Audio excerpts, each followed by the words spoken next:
Hi, this is Paul. Today is Friday. I am planning on releasing this on Monday. The sermon rough draft comes out on Saturday. Freddie and Paul show, if Freddie shows up to church, will be on Sunday. So this will probably be the Monday morning video. Not this. This is the video I released on Friday. Get my dyslexic brain to work correctly. But we're going to talk about this video. And the title I arrived at when I posted this video for Friday today, which is August 12th, is the most important Jordan Peterson video since the biblical series, with the possible exception of his conversation with Pageau. That was the caveat I put in the video. Why? Now, the temptation is to dive into this video. There's a nice meaty front end about attention, and then most of the rest of the video really focuses on the place of narrative in the, as Vervaeke says, the nomological order. All right, and that's really what this conversation between Jordan and Jonathan and John is about. A whole lot of J's in that video. I said this is probably the most important video. It is going to be less accessible than Peterson's classroom lectures or his biblical series. Why? Because in many ways, this video comes at, if we think about us tramping through a mushy, marshy estuary, this video is sort of a rock outcropping that you can kind of stand on for a moment and look around and say, oh, this is what we're doing. I think about the obligatory Lord of the Rings reference. You think about Sam and Frodo making their way through the dead marshes. This is a moment of orientation. This is a moment of, oh, Jordan's still Jordan. He's still capable of this kind of conversation process and analysis. I don't know that I've seen him this clear since before June of 2019. I just finished listening to Michaela on Unbelievable, and I don't know when that was taped, but she said she hasn't seen him this well since before his time away. And so Jordan was really sharp. He still interrupted a little too much, but nothing like his conversation with John Vervaeke. Jonathan Pageau should have been a little bit more aggressive, because both John and Jordan are pretty aggressive conversation partners. And so Jonathan probably should have stepped up and insisted a little bit more with some of his points. But this conversation was really important because it was sort of an orientation marker to say, look, this little corner is still on track. Jordan is still in the game. And in fact, I've been critical of Daily Wire Plus. If you're going to critique, make sure you give the positive as well as the negative. Sound quality was great. There's some issues with the sound in this. Not too bad, though. There's certainly been a lot worse. Someone was complaining about the recording of the Chicago conversation between Mo and Bethel and myself, and rightly so. Sound is really hard to do in a setting like this. And this is sort of where Daily Wire can really help. And so the sound quality was good, not very good or excellent good. With the Ian McGilchrist conversation, it will be excellent. So Daily Wire is upping the intelligibility of it and the clarity, and that's good. And to the best of my knowledge, I checked in my Daily Wire Plus subscription and they were about the same length. So the whole thing was out on YouTube, which I very much appreciate because it just makes it easier. I'm reluctant. Someone said I could contact Daily Wire and ask for permission to do commentary. I understand paywalls and they have their place. And so generally speaking, I want to at least honor the spirit of them, because all of these individuals have to eat. And especially now that Jordan has been dislocated from his dual career of clinical psychologist and university professor, he does need to earn a living. And yeah, he's got plenty of money because of his books, yada, yada, yada. That's not the point. But so, hey, I'm happy for the the higher production values, the better sound. And as I said in the previous video, this video and the McGilchrist video, I think, really sort of go together as a pair because they really work together. And so I'm going to start out in the McGilchrist video. I might touch on this a little bit, and then I'm going to go into Oliver Sacks, because the difficulty that we have is we're 4 years into this. People have dropped in at different points. Nate, Digital Gnosis, has apparently made a commentary video on this video. He thought it was very negative. He left a comment this morning in the comment section basically complaining about the philosophy. And I said, look, this isn't the Academy. This is not an academic philosophical conversation. Technically speaking, none of the three of them are professional philosophers. John Vervaeke has a degree in philosophy. Jordan and Jonathan have read philosophy, but this is not an academic, technical philosophical exercise. That is not what this is. The difficult thing I think we should get a handle on is, what is this and how does it fit into the larger framework and structure of the world and of culture and of society, and even connecting with perhaps the academy and the church and even beyond that.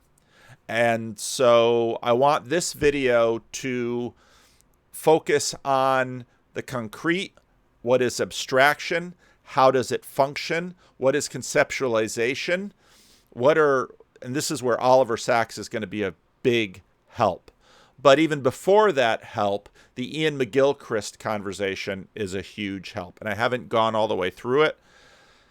I should really devote myself and prioritize more of Ian's work. I think his work is very important in terms of getting an understanding of some of the anomalies in our culture that reveal the fact that the Enlightenment was, I think, necessary and helpful in many respects, but in and of itself, this cult of, as Ian McGilchrist might call it. Now, when we talk about left brain, right brain, we should think about this as more of a schema than necessarily as a physiological mapping. I say that because I've heard pushback on that, and I don't want to get lost in that conversation that I am in no way ready to participate in, because I'm not a neurologist. I'm not any of those things. But the schema, if you understand what McGilchrist is doing as a schema, it might be helpful to appreciate what it's saying about our approach to reality and the world. So let's get into a few minutes of this conversation. Let's do that. It's great to be talking with you again, Jordan. Thanks. Yes, I would like to be able to talk to you a bit about my new book, The Matter with Things, which I think you have had a chance to look at, but it's quite long, and I know you're a very busy man, so it will be good for both of us to be able to just take a tour around it a bit. It follows on from... And that's super helpful. And what McGilchrist does here, I think, is give a really wonderful, succinct treatment of his argument in The Master and His Emissary, and I haven't even looked at or purchased the new book yet. But just its length alone is daunting. Although I just made it through the Ian Toll War in the Pacific trilogy, and I'm on my way through the James Holland Europe trilogy, so I can read big books. From the book that you mentioned, The Master and His Emissary, but it takes the philosophical implications of the fact that our brains are divided and that each half of the brain produces a different version of the experiential world. It takes that much further. And it takes it in particular in relation to something that I know concerns both of us, and I imagine concerns many viewers and listeners, which is the devastatingly reduced vision of the world that we now have, this reductive materialist ideology. Now, I think he phrased it exactly right. A devastating vision. We'll say, well, how is it devastating? We have better food supply. We have modern medicine. We have all of these things that are good, and they are good. But it doesn't account for the ways in which these things also destroy and in a sense, rape our sister. And when I say that, I mean nature. Nature is not our mother, it's our sister, picking from C.S. Lewis in Miracles. Which is absolutely not compelled on us, as people seem to think, by science or by reason. It's a version of the world which is very much consonant with the view that one of the hemispheres of our brain takes, the left hemisphere. And we shouldn't be paying too much attention to what it has to say, except for the business of getting our daily bread. But actually, in terms of understanding the world, it's the right hemisphere that helps us here. And in what you said in your introduction, you suggested that I think context is very, very important. In fact, And again, Jordan's doing really well. He's letting McGilchrist talk, although Peterson tends to let higher status people talk more than lower status. It's just the reality about status between human beings. But again, I don't think that we've seen Jordan this healthy since probably 2017, beginning of 2018. context is everything. Context can completely change the meaning of any situation, of any words or anything that we're trying to put across. And the right hemisphere is able to take in this broader context. Perhaps I'll just say something very brief about that. From an evolutionary point of view, we know that all the brains we've looked at, going way back into prehistory, all seem to have this divided structure. And indeed, the oldest neural network, that of a sea anemone called Nematostella vectensis, 700 million years old, is already asymmetrical, which is a fascinating fact. You know, why would it be asymmetrical? The world isn't asymmetrical in that way. And it seems that this is because all brains have to do two things at once, each of which could take up the whole attention of the brain. That is basically to focus on a detail so that you can grab it, and at the same time not yourself become prey to someone else who wants to grab you. So there's two kinds of attention that we all need to be able to pay. How we get food. I give the image sometimes of a bird picking up a seed on the background of grit or gravel and being able to get it swiftly, accurately, and before anybody else. But if it's only paying that kind of attention, it will soon become somebody else's lunch while it's getting its own, because it needs to be looking out for everything else that's going on, for predators, for conspecifics, for its kin, for those that it's looking after, and so on. What a great illustration. And effectively, this is something that is constant throughout the history of evolution, but has been taken a step further in the human brain. Because we're very good at standing back from the world. Our frontal lobes are highly developed, and they enable us, as you know, to stand back from the world and to be able to see things in a more dispassionate way and to see them with more like a bird's eye view. But that has meant that we need to be able to devote a lot of time to theorizing, to mapping the world, to exploring the possible. What would happen if we did this? What would happen if we did that? And one crude and simple way of putting it is that the right hemispheres are anchor in reality. It's actually looking at what we're experiencing right now and enabling us to understand it in all its complexity, whereas the left hemisphere is giving us just a theoretical take on a certain kind of a situation. Now, what he did right there is really critical, because if you've followed me for a long time, you know I pay very careful attention when someone uses the word reality. And the dominant use of that word in our culture is for the lower register, materiality, and which reflects the theological, philosophical presupposition of our culture. What McGilchrist just did was flip that and said the right hemisphere, again, remember the schema, the right hemisphere is paying attention to reality. Well, what does he mean there? Now go back to his bird. The bird is thinking about everything on the bird's right hemisphere. And the left hemisphere, the bird is trying to differentiate the seed or the bug think about a pecking chicken, let's say, the seed or the bug from all the pebbles and dirt and leaves and all of that. I was just in Connecticut visiting my sister's place. A few of you were with me in my sister's place in Connecticut a few years ago. I hope to do that again. My sister keeps pestering me. When are you going to do that again? When are you going to do that again? With COVID and everything. And so, she was taught ticks are a really bad problem in that part of the United States. And she said, I'd love to let my chickens, she's got some chickens, I'd love to let my chickens run around and, peck at and eat all the ticks off the tall grass, et cetera, et cetera. But of course we have hawks.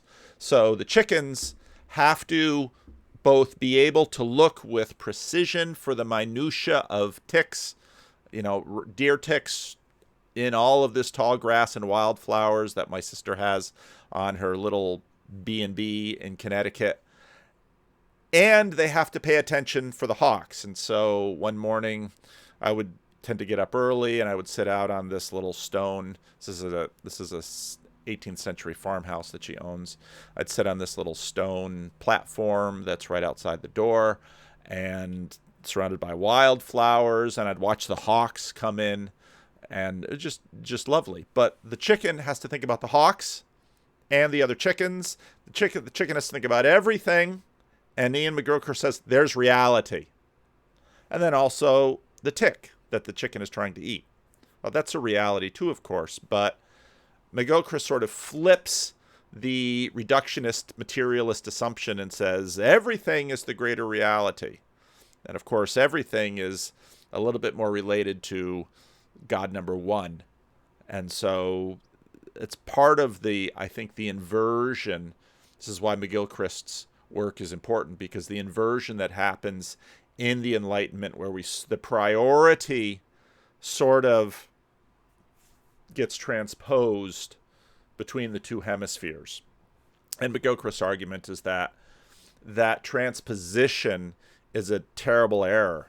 Now, I think in some ways the transposition was afforded because of the development of what John Vervaeke would use hyperobjects, the development of principalities, the development of larger structures and institutions that afford differentiation, so that the government is worrying about Russia and Ukraine. The government is worrying about all kinds of things. The state and county are supposed to be dealing with the homeless and the mentally ill and the poor and the indigent. And so now we have all of these principalities and powers that are out there supposedly dealing with all kinds of things. So little Paul Vanderklay can sit in front of his little computer in his little unimportant office and talk about these rather esoteric matters to a very limited audience. So that's a benefit. And I think that's afforded by institutions and structures and all of this happening. But again, I think McGilchrist's transposition is really helpful in terms of understanding this conversation.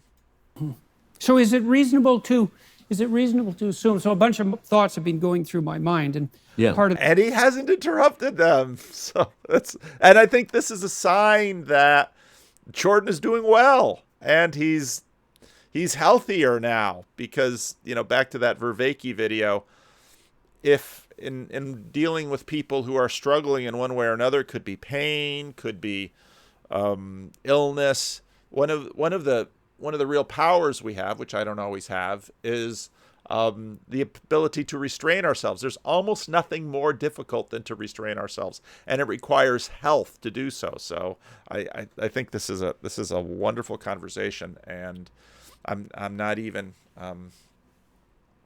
I'll tolerate the set. I would much rather have Jordan do this from his home, but I totally understand that that's not always feasible. I don't do my videos from my home, because here in the quiet of this church and in the control of my tiny little messy office, I have some semblance of a studio. So I get all that. But this is you need a brain if you start to move.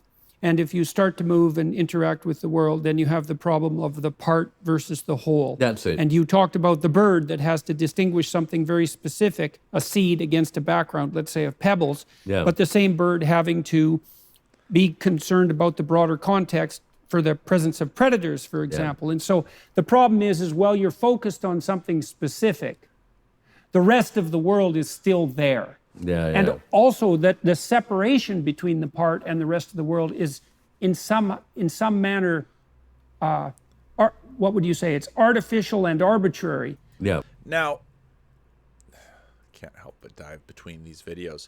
If you look at where this conversation starts, the main way I would respond to this is I would say, I think the work that's coming out from artificial intelligence and the work that's coming out from attention lines up with this very well.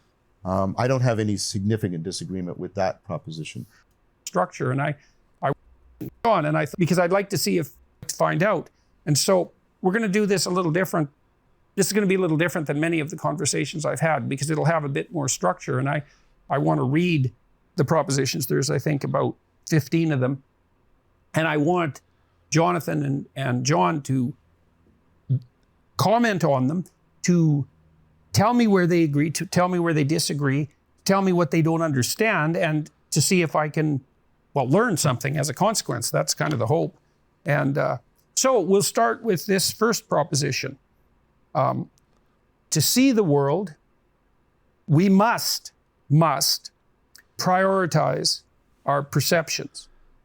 So, and that prioritization of perceptions, again, back to the McGilchrist conversation, that's what we're talking about. The chicken prioritizes the perception of eating the bugs in the yard and differentiating the bugs and finding the bugs amid the grass, amid the pebbles, amid all of this stuff, the bugs and the seed and the corn and whatever. It prioritizes that perception, but it's going to go back and forth. And in fact, even though we struggle to multitask, in a way, it's aware of, the chickens are listening.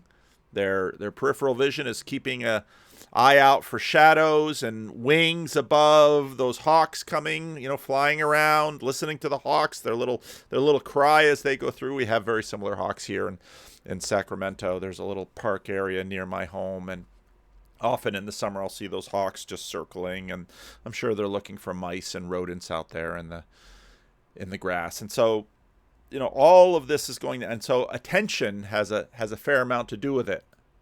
John, I'll ask you about that first, because that's well, let's again, at some point I want to treat this, but I wanted to just flip back and make that connection between the two videos.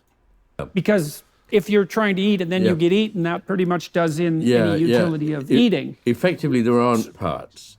Parts are an artifact of a certain way of attending to the world. Attending, attention, there's the connection. There are only wholes, and things that we think of as parts are wholes at another level, and things that we think of as wholes can be seen as parts of an even bigger whole. But and so, well, maybe I'll flip back and we can listen to some of John's answer there, which attends to this. I believe, a particular focus of yours. I don't think that's an exaggeration. No, it's not. That's the core of my work. And so the main way I would respond to this is I would say, I think the work that's coming out from artificial intelligence and the work that's coming out from attention lines up with this very well. I don't have any significant disagreement with that proposition. And the must part of it as well? So the must, let me tell you how I took the must. Yeah. And I took it as what's called constitutive necessity. I took it to be, if you're going to be a cognitive agent, then you must do this. I didn't take it to be a metaphysical necessity. I took it to be that kind of constitutive necessity. I think it's useful to start with what you describe as constituent necessities before you move into the realm of metaphysical necessity. I think that's a good way to argue. Now pay attention, because again, I brought in a little bit of the Daily Wire trappings versus, now this is obviously also is on Daily Wire, but again, this is situated in Jordan's home. Jordan's wearing jeans. He's not wearing his three-piece suit. John Vervaeke has his shoes off. It's a European, sometimes Canadian custom of you go into someone else's homes, keep the dirty shoes at the door in the mudroom or the entryway, and enter into the inner parts of the home in your socks. And So they're all wearing jackets. So there's a little bit of formality, but not too much. So again, all of this attention back and forth, attention, this and that. Is it part of the whole? Yes, in many ways it is. But there's also the distinction, and the distinction is necessary. You should, right? And so I think, and I'm not going to recapitulate all these arguments, but a lot of work, I think, zeroes in on the idea that the core of what makes us intelligent, and the thing that we're finding difficult to give to machines to make them artificially general intelligence, is a process I call relevance realization, which is exactly, I think, lines up with this very well.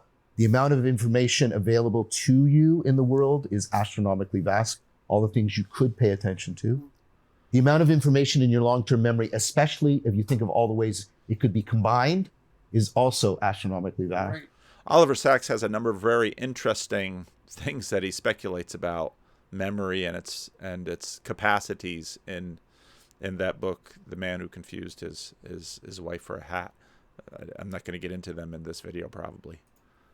The number of options of potential lines of behavior. I could move this finger or this finger. I could move them. I could live, and the ways I can move around. That's combinatorial explosion. All of it. And then, right, and then you can also consider, all of the options of different of potential worlds you might want to consider trying to produce or moving into, right? And so the point is, in many different dimensions, we face combinatorial explosion. And what you can't do, and this is where it lines up with the must, because we're finite beings with finite resources and finite time, is you can't check all of that information. So you can't go and say, no, that's not relevant, that memory's not relevant. That will take, right, that's the rest of the history of the universe. So in other words, even our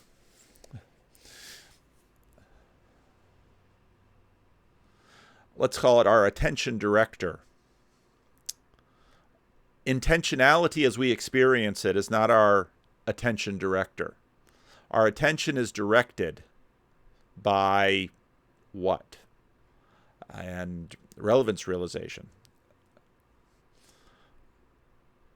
Okay, where does that come from? And we already talked about the combinatorial explosive options around us, and combinatorial explosiveness goes both out and in. What do I mean by that? It gets incredibly tiny and gets incredibly large. It goes both ways. It approaches infinity and it approaches zero. And we talked about the asymptote very early in the history of this channel.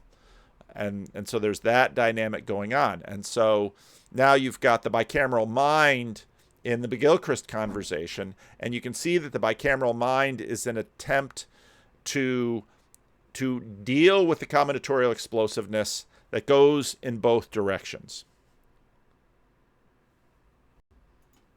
This business of carving things up into parts is an artifact of the left hemisphere's piecemeal attention.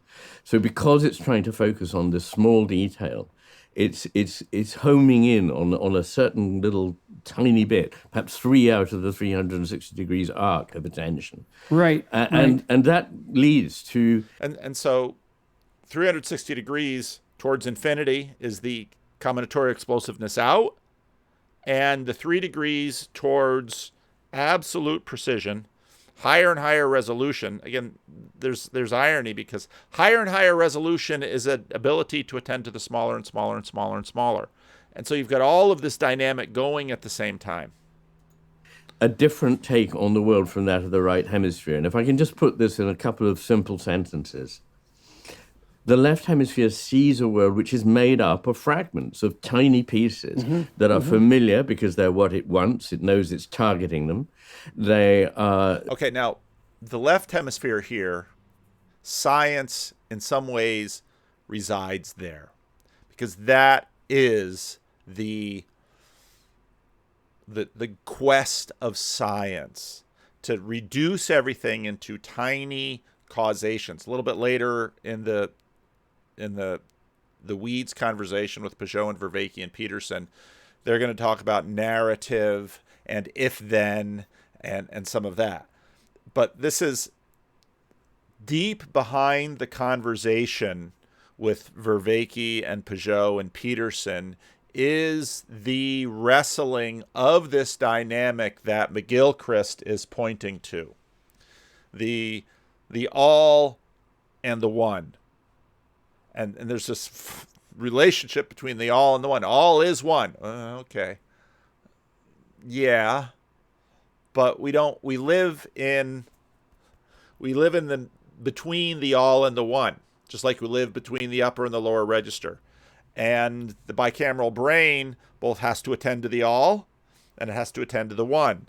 So it goes back and forth and back and forth. And science is about attending to the minute, causal, very dependable and reliable mechanisms between the 1 plus n. And that number n is going to stay a small number. Atomistic and separate from the other parts. They're static because it freezes its target. Okay, so now we have time. So we have all time and the moment. Well, how long is a moment? It freezes it. There's no time in a moment.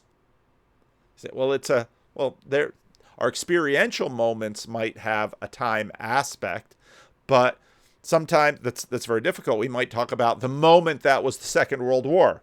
What, from 39 to 45, or perhaps from 36 to 45. Moment is timeless. It freezes it. It identifies, it labels it. It takes the world and puts it into a conceptual box that can then be managed. And that is the glory and the beauty and the goal of the left brain. But that side of the world, apart from the rest of the world, is upper register because it's timeless. It's in a sense eternal. But it lacks the lower register, the potentiality, the materiality, the concreteness that actually between is what makes life real. Even if it's actually following a moving target, like an eagle trying to catch a rabbit, it's, as it were, trying to fix that rabbit in the frame. And so this world is one that, this left hemisphere's version of the world, is one made up of bits that are separate, distinct, fixed, certain, decontextualized, abstract, because they've been categorized. Oh, it's one of those. No, I know. Right. Yeah, right. It's abstract and it's categorized, all for the purpose of manipulation. And I don't mean manipulation there pejoratively. I mean, that's what we do. If you're going to put together an engine, you accumulate the parts. And then we look at a chicken and we say a chicken is a bunch of parts. One of the most fun homeschool projects my wife did with my children when they were young was you buy a whole chicken and you cook the whole chicken, and then you get all of those bones and you give the children a box full of chicken bones and you say, put it together. And suddenly you realize, and that's a very left brain sort of thing. It's a very powerful sort of thing. It's a very cool sort of thing. But a chicken is not simply the accumulation of its parts. If you watch the first Jurassic Park, that point is made that the Jurassic world is not simply these creatures running around on an island off the coast of Costa Rica, because it's in a context, it's in an environment. You might say, what is a chicken made of? But it doesn't mean what a chicken means or is. C.S. Lewis makes that point. A star is a flaming ball of gas. Might be what it's made of, but it's not what it is. Because was it what it is? Now we have combinatorial explosiveness, the right brain that goes out into the all. All right, maybe that's see, we're 10 minutes into this. We're just 5 minutes into that. Now, well, let's let McGilchrist go a little bit more. Yep. And this effectively is an inanimate, mechanistic vision of the world. Meanwhile, the right... Okay, so let me ask you, okay, I'll let you return to that sec. Let me ask you about that. So I'm thinking, as a way to help people understand this, do you think that that's akin to the difference between listening to music, let's say, a piece of music, and only hearing it note by note and listening to a piece of music and hearing it at the level of all of the phrases, let's say, and the sequences and the totality at the same time. Because those are obviously very different things. You could say that. And indeed, I sometimes say that the two kinds of understanding given by the hemispheres need to be combined. It's not that something's wrong with the left hemisphere's understanding. It's just that it's so very partial, so very simple compared with what it's actually, what is going on, that if we start believing the map instead of the world that's mapped, then we misunderstand. And I think that's one of the things that we're doing in our society now. But I think I need, anyway, before we go on, to be able to say something about the contrasting vision of the right hemisphere. So instead of this vision of stasis, particulate, atomistic elements that have to be put together in order to find any meaning or direction in them, the right hemisphere is seeing something which is coherent, in which nothing is ever completely separate from everything else, in which it's constantly moving, flowing, and changing, in which it's embodied, and that embodiment, like the rest of its context, makes it what it is. When you take it out of that context, it's something else completely. The right hemisphere understands the implicit, all the things that are not being. When you take the dinosaur out of the Jurassic age and the Jurassic world, it's something different completely. Being said, the bits between the perceptions that make the thing rich and make it live, and in fact, this world that it creates for us is a rich, embodied, implicit, living world. And in fact, you can experimentally suppress one hemisphere at a time.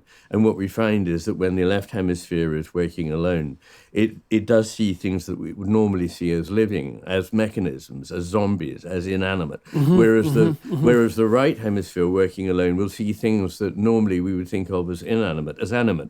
So it will see the sun, for example, as living, because it's a life force that's moving across the heavens. So this is this is all very simple, and for the sake of the argument and for the sake of our discussion, I've compressed an enormous amount. But I expand this, as you know, into a section of about 450 pages in the new book, looking at these hemisphere differences. All right, let's leave it there for now, and I want to bring in Oliver Sacks. 4. The World of the Simple. Introduction. When I started working with retarded several years ago, I thought it would be dismal and wrote this to Luria. Now you'll hear Peterson talk about Luria in his classroom lectures. So if you jump over to Wikipedia, Alexander Luria was a Soviet neuropsychologist, often credited as the father of modern neurology. He developed an extensive and original battery of neurological tests during his clinical work with brain-injured victims of the Second World War, which are still used in various forms. He made an in-depth analysis of the function of various brain regions and integrative processes of the brain in general. Luria's magnum opus, Higher Critical Function in Man, 1962, is a much-used psychological textbook which has been translated into many languages, which he has supplemented with The Working Brain in 1973. And what you hear from Sacks is that Sacks had developed a relationship with Luria and wrote back and forth and compared notes, and he refers to Luria quite a bit in his work. To my surprise, he replied in the most positive terms and said that there were no patients in general more dear to him, and that he counted his hours and years at the Institute of Defectology among the most moving and interesting of his entire professional life. He expresses a similar sentiment in the preface to the first of his clinical biographies, Speech and the Development of Mental Processes in the Child. If an author has the right to express feelings about his own work, I must note the warm sense with which I always turn to the material published in this small book. What is this warm sense of which Luria speaks? It is clearly the expression of something emotional and personal, which would not be possible if the defectives did not respond, did not themselves possess very real sensibilities, emotional and personal potentials, whatever their intellectual defects. But it is more. It is an expression of scientific interest, of something that Luria considered of quite peculiar scientific interest. What could this be? Something other than defects and defectology, surely, which are of rather limited interest in themselves. What is it, then, that is especially interesting in the simple? It has to do with qualities of mind which are preserved, even enhanced, so that, though mentally defective in some ways, they may be mentally interesting, even mentally complete in others. Qualities of mind other than the conceptual. This is what we may explore with Okay, qualities of mind other than the conceptual. Conversations in this little corner of the internet tend to major in the conceptual. You might think, well, what do you mean by the conceptual? You probably got some sense of that word.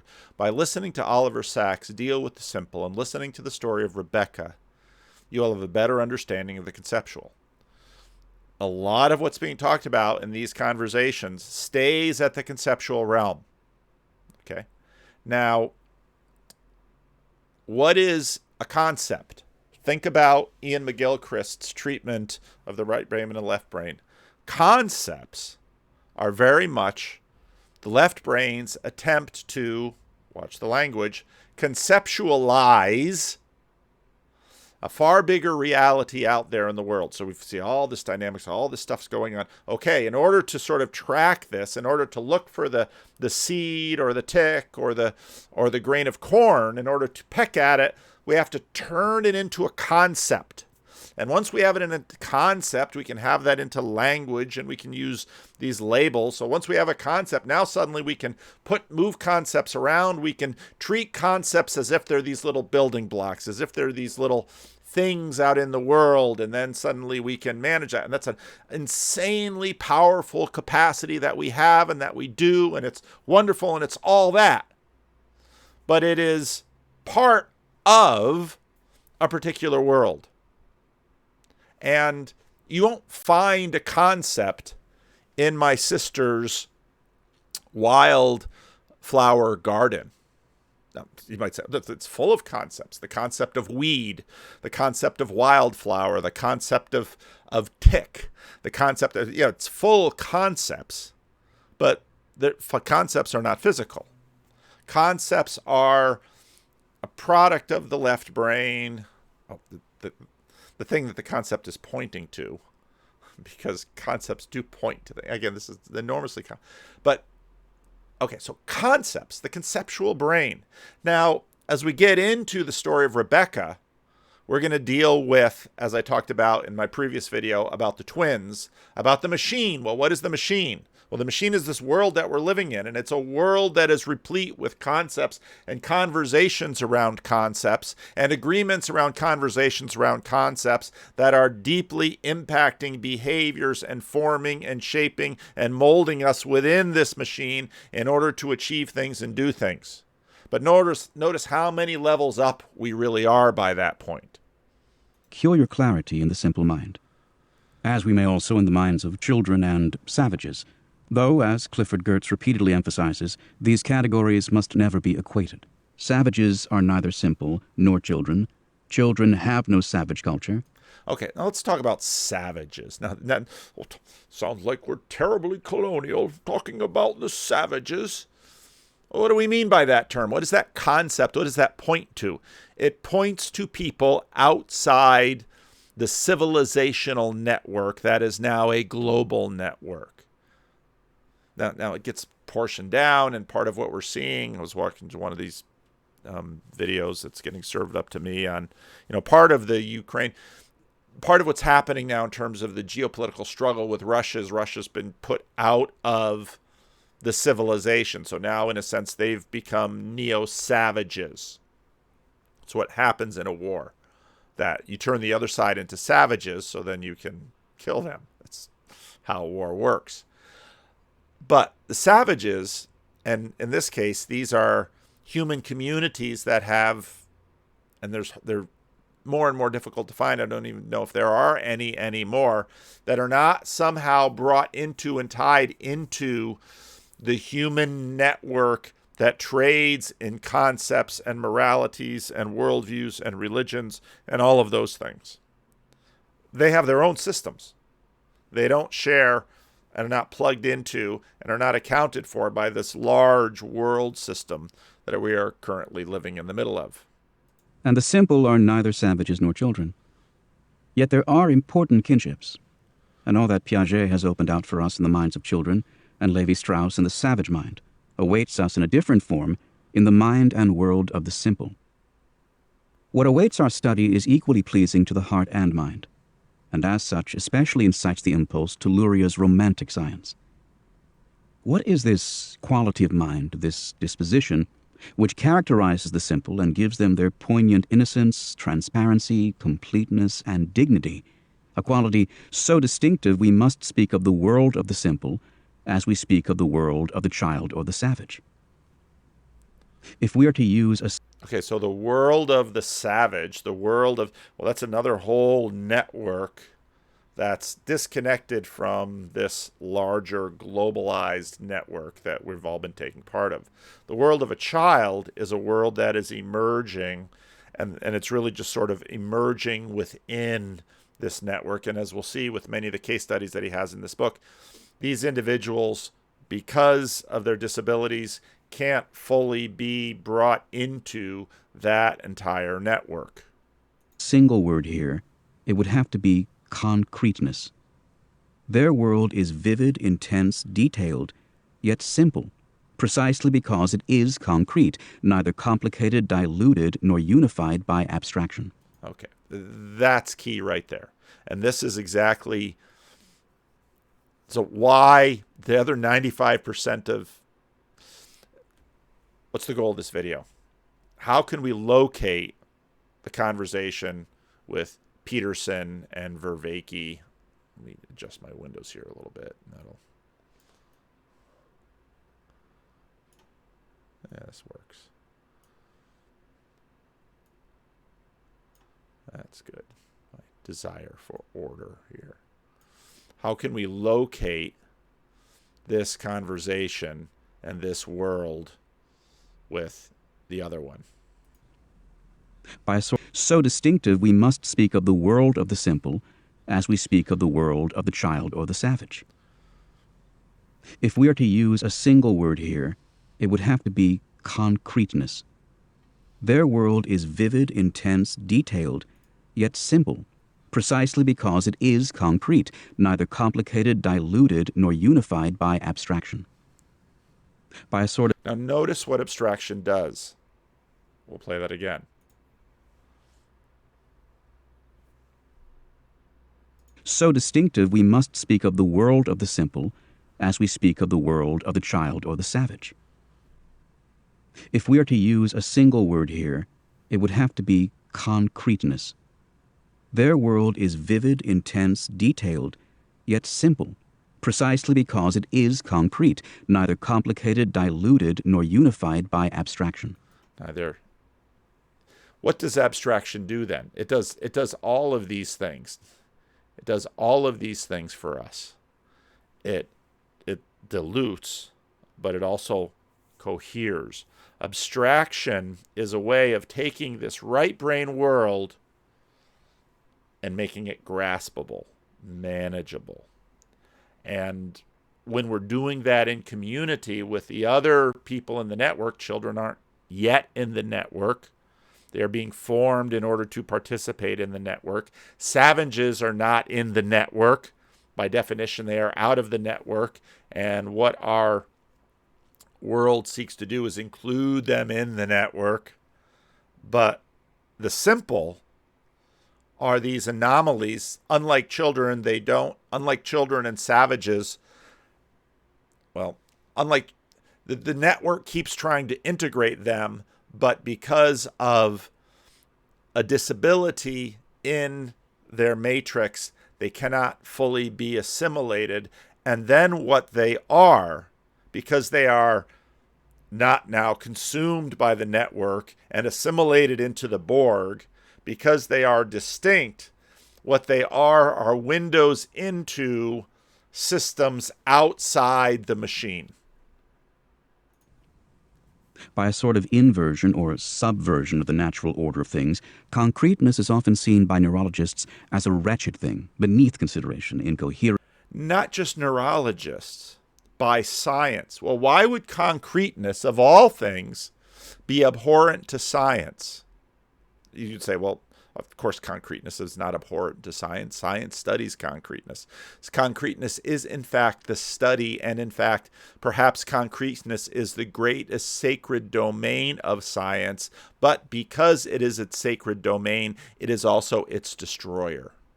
Because science is, by definition, an abstraction that pays attention to the little things. Regressed. Thus, for Kurt Goldstein, the greatest systematizer of his generation, the mind, man's glory, lies wholly in the abstract and categorical. And the effect of brain... Its glory lies in the abstract and categorical. It's the left brain categorizing the combinatorial explosiveness world too big. That's the glory of man? Well, maybe the glory of man / creation of a machine. Let's say the Tower of Babel. If we can do this, we can build a tower in order to look God straight in the eye. Damage, any and all brain damage, is to cast him out from this high realm into the almost subhuman swamplands of the concrete. Now, right there, it's just so vivid in terms of how he put that.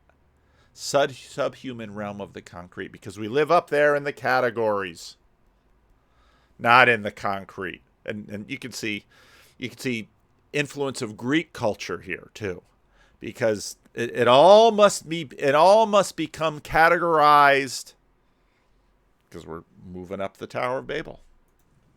If a man loses the abstract categorical attitude, Goldstein, or propositional thought, Hewlings-Jackson, what remains is subhuman, of no moment or interest. I call this an inversion because the concrete is elemental.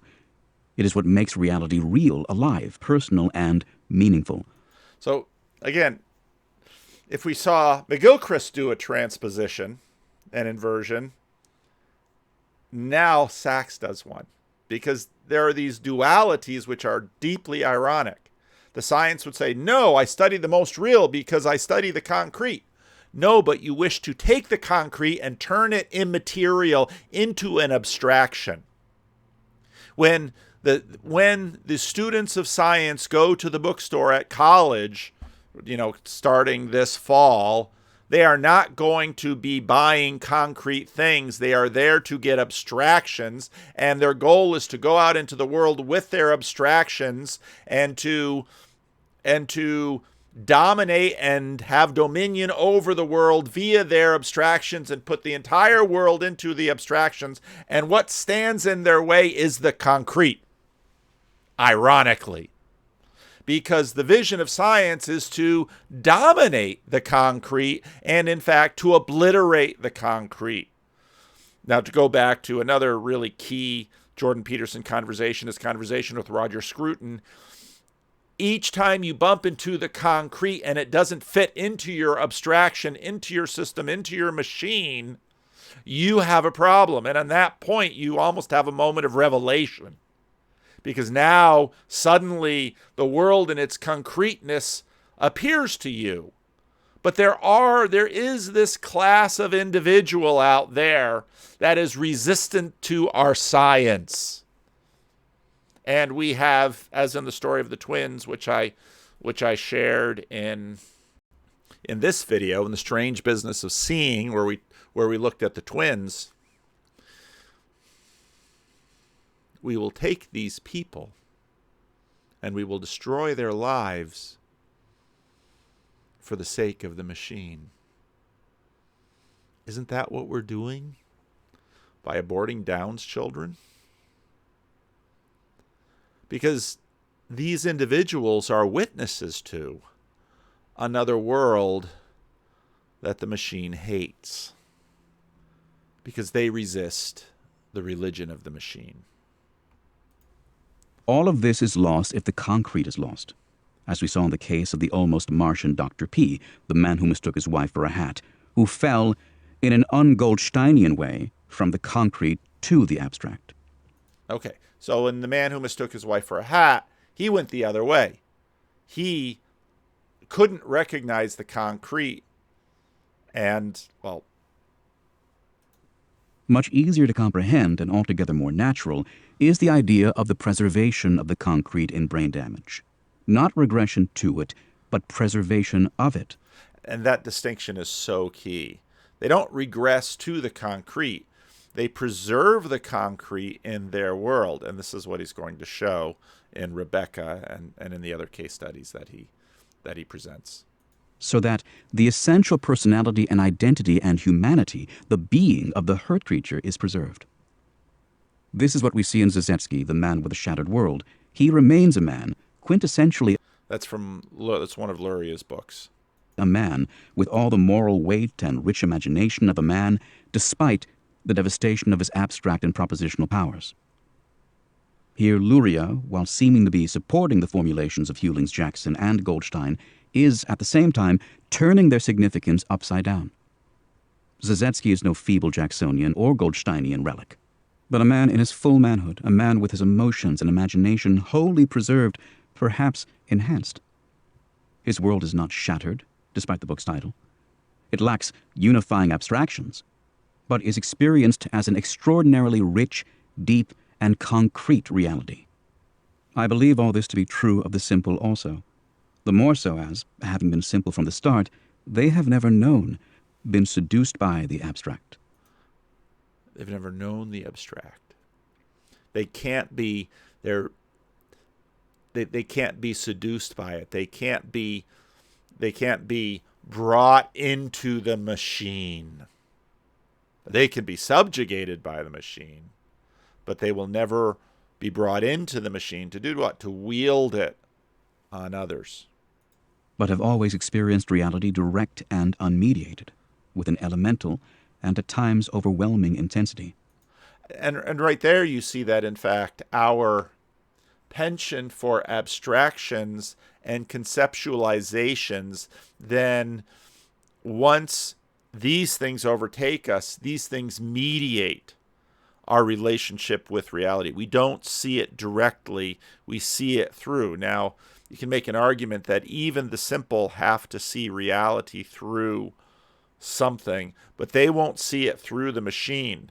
We all see it through the machine. Again, if you jump back to this conversation, they're still in the attention part of it.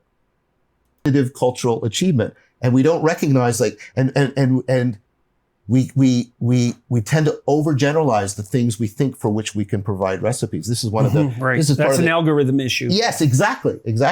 And so there's lots. Yeah. But even in the recipe itself, you will notice that the way in which we name things and the way in which we order things will be related to a normal prioritization, hierarchy prioritization. Okay. The way that we name things, the way that we prioritize things, our attention itself. Remember, our attention director is not, in many ways, subject to our volition directly. Over time, and this is in fact what religion does, and the discipline of religion does, over time learns to redirect the attention to other things. And so religion is part of the machine. You don't get rid of it. But something as deep as attention, which, especially in a world that is increasingly phenomenological like ours, we are subject to the formation of our attention over time. Jordan Peterson, in a previous thing, talking about the Bible, talked about how foundational a book the Bible was for Western civilization. And this is exactly what he's talking about. Recently, Richard Beck is a blogger that I used to read a number of years ago, and he's now on Substack, and he continues to blog, and he's been going through Maps of Meaning. But Richard Beck is in my mind one of the best people to read on a daily basis. You've got a lot of he jumps back and forth between topics, but recently he talked about, he's been writing, one of his threads is A Covenant with My Eyes. Well, what is that about? That's about a covenant with my eyes, and it is an attempt to direct attention. And he talks about the irony in our culture that among conservative Christians, at least among those who love history, Augustine stands as a giant. But among more progressive Christians, Augustine's image is more troubling. Augustine is problematic, as they say. Much of the problem with Augustine has to do with Augustine's relationship with sex. As readers of the Confessions know, the central struggle in Augustine's conversion was more about sex than belief. Could he give up sex? That was a huge struggle. You can find that in Rod Dreer's conversation with Jordan Peterson as well. And very late in life, in his debate with Julian, Augustine argues that sexual desire is inherently disordered. Obviously, Augustine's views don't sit well with modern progressive views about sex. Augustine seems to represent and is perhaps the origin and source of all that is repressed, guilt-ridden, puritanical, and Christian view about sex. And yet, many have noticed that there's a very Augustinian vibe that runs through much modern life regarding sex. Specifically, men are expected to display the Augustinian virtue of continence, the ability to show restraint in controlling sexual impulses. First, consider two examples. First, it is widely considered to be propagation of rape myths, beliefs that shift blame for sexual assault from perpetrators onto victims to describe men as being unable to control their sexual impulses. Even when sexually aroused, the expectation in our liberated sexual world is that men should display Augustinian control, respecting consent in the grip of passion prior to and even in the midst of intercourse itself. Demands the virtue of continence. The second example concerns the interest of the series. Consider the cultural debates about modesty. Must women dress modestly to prevent men from having lustful thoughts? Historically, in conservative Christian circles, the burden was placed upon women. Women had to dress modestly in order to protect men from sexual temptation. But over the last temptation, the discourse has changed, especially in progressive Christian spaces. The burden has shifted onto men. Women should be allowed to dress however they want. It is up to men to control their own thoughts. Again, the demand here of progressives is Augustinian, a demand for sexual control and restraint. No matter how women dress, men must have a covenant with their eyes in managing their sexual desires when looking at women in public spaces. My point in these illustrations isn't to take sides in any of these debates, but to simply note a surprising and even ironic convergence of our liberated sexual ethic upon the Augustinian virtue of continence. Augustine is regularly made a whipping boy among progressives, a vision of all that is wrong with Christian view of sex. Yet some Augustinian virtues sit at the very heart of many progressive expectations surrounding sex, from consent to modesty. But that, however, raises a huge question for the modern world. If the modern sexual ethic demands Augustinian restraint, just where is this virtue being formed in our culture? Because you can't expect virtue without formation. That is a truism. And if this virtue isn't being formed, then whence comes this demand and expectation? My point is that all throughout our culture, because Augustine's going to get this from Jesus, all throughout our culture, the Bible, Christianity, is the foundation, both of the conservatives and the progressives. The culture war is a Christian civil war. I've been making that point ever since I started making these videos. Attention. All of our attention, this attention that they're talking about here is all formed, and it's not just formed within the short span of my own lifetime. It's formed within a culture. It's formed within a machine. We pay attention to what? Through this whole machine of abstraction, conceptualization, all of this creates the attention world we live in. But if you're making chicken, you'll have the chicken and then you'll have the spices. And you'll understand that these elements that I'm adding are spices, and that they're let's say, something like a marginalia that I'm adding to the central meal. Yeah. And again, this isn't a criticism at all, but this is part of the reason why our conversations at this level are as they are. It's all concepts. I mean, there's no chicken in the room. They're not making soup as they talk, but we're dealing in conceptualizations. We're dealing in concepts. We're dealing in abstractions, and that's all fine, well, and good. But there's a group of people, in fact, most people, the conceptualizations land along a hierarchy. And some people are just amazingly good at conceptualizations, at abstraction, at dealing in this world. And in that hierarchy, there's a little group at the top, and they're gonna show up on YouTube and in podcasts and as authors of books, because that's how this whole machine is put together. But then the rest of what's underneath them in the pyramid, well, they're dealing with the concrete. And this is where the simple are missionaries to us of the concrete, to continue to give us eyes into a different world. And that's what Luria and Sachs have seen. And I want that to not be forgotten or forsaken in these conversations in this little corner of the internet. And it's, in fact, really the church that is the nexus point, or at least in a Vervaekean scheme, some church-like structure where all of that happens. Because if it doesn't happen, none of the stuff we talk about is going to be real. We find ourselves entering a realm of fascination and paradox, all of which centers on the ambiguity of the concrete. In particular, as physicians, as therapists, as teachers, as scientists, we are invited, indeed compelled, towards an exploration of the concrete. This is Luria's romantic science. Both of Luria's great clinical biographies, or novels, may indeed be seen as explorations of the concrete. Its preservation in the service of reality in the brain-damaged Zizetsky, its exaggeration at the expense of reality in the supermind of the mnemonist. Classical science has no use for the concrete. It is equated with the trivial in neurology and psychiatry. It needs a romantic science to pay it its full due. Now again, there you see the irony in this. There's no place for the concrete. The concrete is trivial but it mines the concrete. It takes from the concrete, and it's dependent on the concrete. But yet it despises the concrete.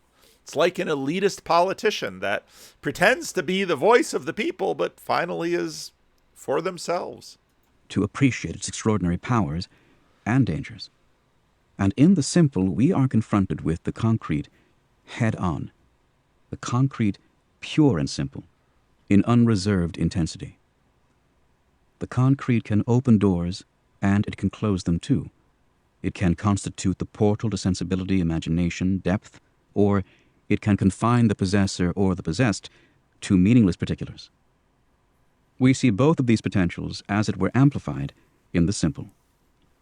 Enhanced powers of concrete imagery and memory, nature's compensation for defectiveness in the conceptual and abstract, can tend in quite opposite directions, towards an obsessive preoccupation with particulars, the development of an eidetic imagery and memory, and the mentality of the performer, or whiz-kid, as occurred with the mnemonist and in ancient times with overcultivation of the concrete art of memory.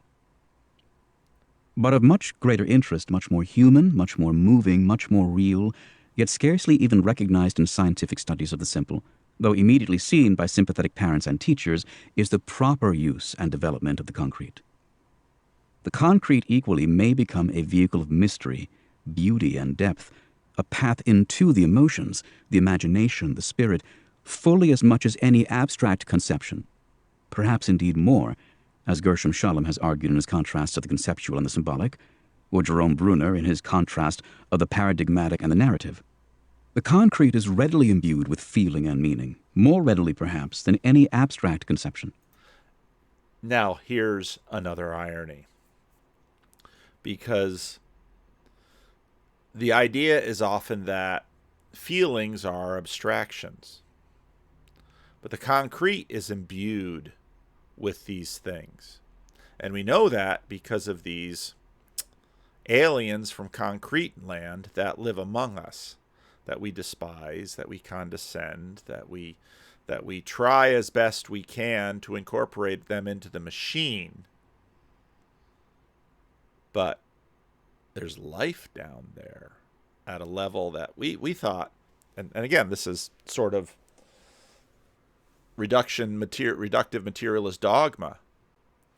Well, meaning and beauty, all these things it's almost like they're abstractions that are then projected down onto the concrete. That the concrete is atomistic. And what this shows is that there's a cohesion and a vitality and a life in the concrete that isn't really abstraction. It readily moves into the aesthetic, the dramatic, the comic, the symbolic, the whole wide, deep world of art and spirit. Conceptually, then, mental defectives may be cripples, but in their powers of concrete and symbolic apprehension, they may be fully the equal of any normal individual. This is science. This is romance, too. No one has expressed this more beautifully than Kierkegaard, in the words he wrote on his deathbed. "Thou plain man," he writes, and I paraphrase slightly, "the symbolism of the scriptures is something infinitely high, but it is not high in a sense that has anything to do with intellectual elevation, or with the intellectual differences between man and man.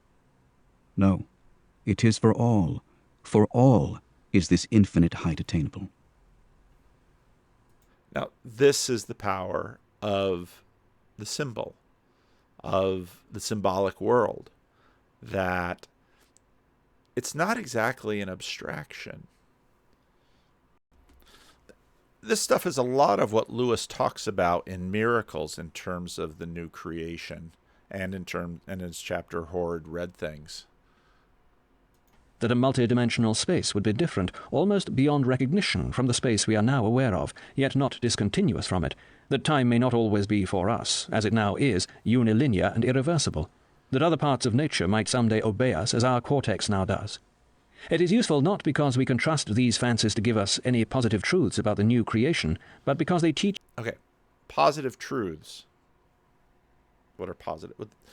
This is science. These are truths. These are abstractions. These are conceptualizations that we imagine are going to then be imposed upon materiality. And again, that's not a bad thing in and of itself, but we're talking about the relationships between these levels. Teach us not to limit in our rashness the vigor and variety of the new crops which this old field might yet produce.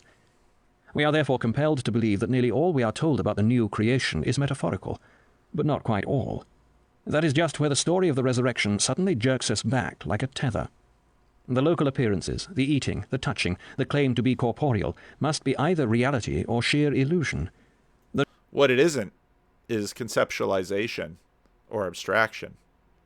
There's a reality. There's a concreteness to it.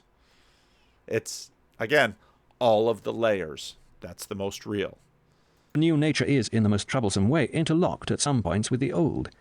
Because of its novelty, we have to think of it, for the most part, metaphorically.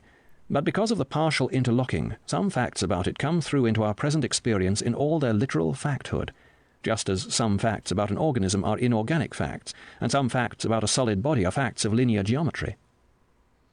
Even apart from that, the mere idea of a new nature, a nature beyond nature, a systematic and diversified reality which is supernatural in relation to the world of our 5 present senses, but natural from its own point of view, is profoundly shocking to a certain philosophical preconception from which we all suffer.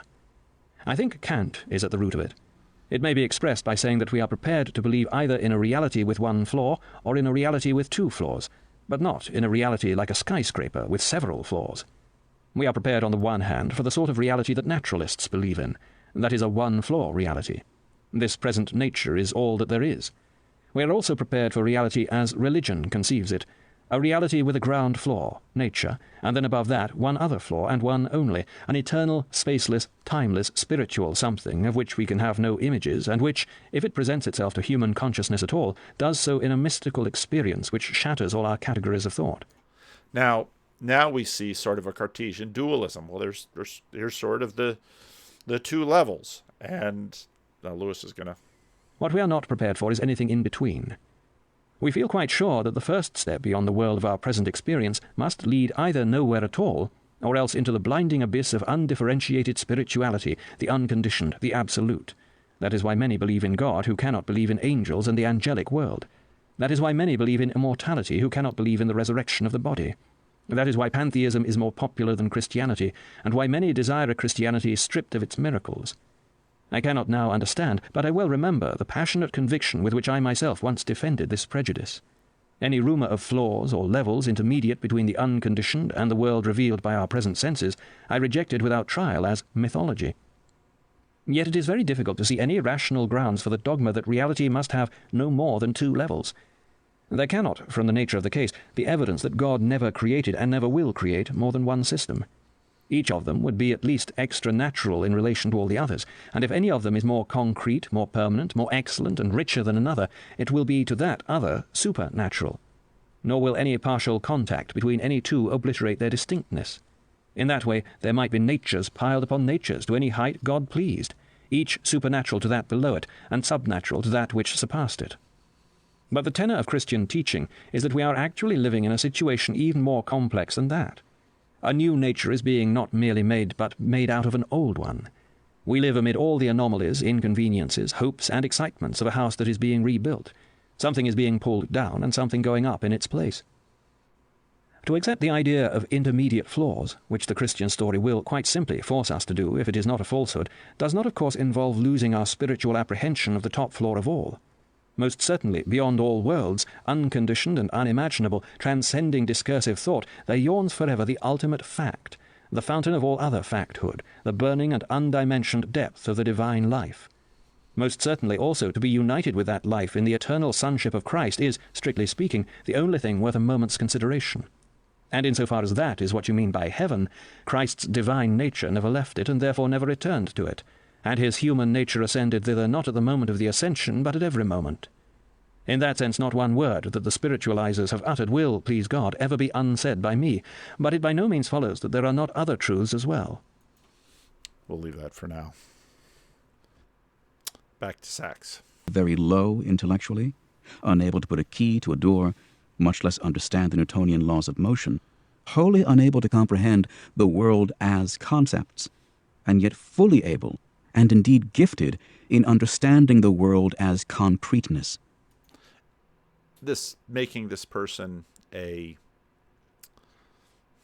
outlier, but also, in a sense, a missionary or an emissary from another world. As symbols.